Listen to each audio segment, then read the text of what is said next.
കാഴ്ചയുടെ മഹാത്ഭുതമൊരുക്കി പെരുമ്പാവൂരിനെ ആഘോഷസാന്ദ്രമാക്കുന്നു marine expo tunnel aquarium exhibition February 9 മുതൽ പെരുമ്പാവൂർ പാലക്കാട്ടുതാഴം മൈതാനിയിൽ.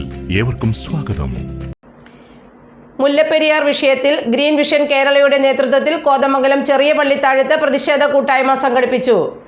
കോതമംഗലം രൂപതാ ചാൻസലർ ജോസ് കൊളത്തൂർ പ്രതിഷേധ കൂട്ടായ്മ ഉദ്ഘാടനം ചെയ്തു. മുല്ലപ്പെരിയാർ വിഷയവുമായി ബന്ധപ്പെട്ടാണ് ഗ്രീൻ വിഷൻ കേരള കോതമംഗലം ചെറിയ പള്ളിത്താഴത്ത് പ്രതിഷേധ കൂട്ടായ്മ സംഘടിപ്പിച്ചത്. കോതമംഗലം രൂപതാ ചാൻസലർ ഡോക്ടർ ജോസ് കൊളത്തൂർ പ്രതിഷേധ കൂട്ടായ്മയുടെ ഉദ്ഘാടനം നിർവഹിച്ചു. ഇന്ന് നമ്മുടെ രാജ്യത്ത് മനുഷ്യജീവന് വിലയില്ല എന്നുള്ളത് നമുക്കെല്ലാവർക്കും അനുഭവങ്ങൾ കൊണ്ട് നമ്മൾ കണ്ടുകൊണ്ടിരിക്കുകയാണ്. ഓരോ ദിവസവും നമ്മുടെ അനുദിന ജീവിതത്തിൽ നമ്മൾ അത് അനുഭവിച്ചുകൊണ്ടിരിക്കുകയാണ്. മനുഷ്യജീവന് വിലയില്ലെങ്കിൽ ഇന്ന് മൃഗങ്ങളെയെങ്കിലും കരുതി ഈ ഒരു വലിയ പ്രശ്നത്തിന് മുമ്പിൽ സർക്കാരുകൾ ഇടപെടണമെന്നാണ് ഗ്രീൻ വിഷൻ കേരളയ്ക്ക് ആവശ്യപ്പെടാനുണ്ട്.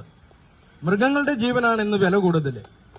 അതുപോലെ തന്നെ വളരെ ആത്മാർത്ഥമായിട്ട് ഒരു മേശയ്ക്ക് ചുറ്റും ഇരുന്നാൽ പരിഹരിക്കപ്പെടാവുന്ന ഒരു പ്രശ്നമാണിത്. ഏത് പ്രശ്നത്തിനാണ് പരിഹാരമില്ലാത്ത പ്രശ്നങ്ങൾ ഈ ലോകത്തിലില്ല. ആത്മാർത്ഥതയോടെ ഈ വിഷയത്തെ സമീപിച്ചു കഴിഞ്ഞാൽ, രണ്ട് സംസ്ഥാന സർക്കാരുകൾ ആത്മാർത്ഥതയോടെ സമീപിച്ചു കഴിഞ്ഞാൽ പരിഹരിക്കപ്പെടാവുന്ന ഈ പ്രശ്നം വലിയേട്ടൻ മനോഭാവത്തോടെയോ താൻ പെരുമ മനോഭാവത്തോടെയോ കാണുമ്പോഴാണ് പരിഹരിക്കപ്പെടാതിരിക്കുന്നത്. Green vision taluk president Mathew Sinavath യോഗത്തിൽ അധ്യക്ഷത വഹിച്ചു.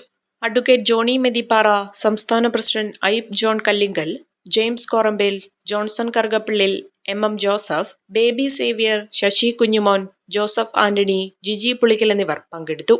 കുറഞ്ഞ ചെലവിൽ അത്യാധുനിക ആരോഗ്യ പരിരക്ഷ. MCS hospital, Muvattupuzha.